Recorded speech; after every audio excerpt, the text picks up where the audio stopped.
Lopez.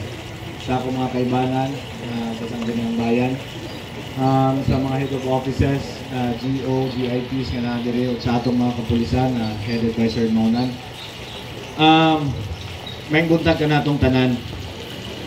So baga na istorya naman na tanan ni Sir Nonan mo.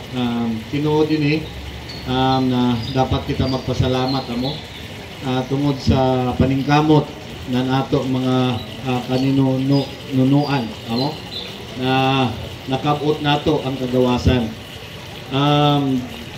Sa ato din waya ta maka-experience ng kalisod na experience ng gato na daon ta sa mga kamot ng mga foreigners. But because of the sacrifices na taghimo na nato mga forefathers, ini kumanta nakabot nato ang ato kalipay of freedom. Tinuod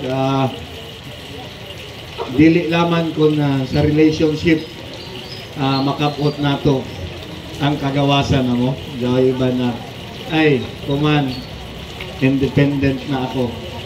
Amo, Ma'am Pril, but again, i-enjoy nato ini mo. And then init ako man also to protect sa taglawang pananato pinyangga na hepe.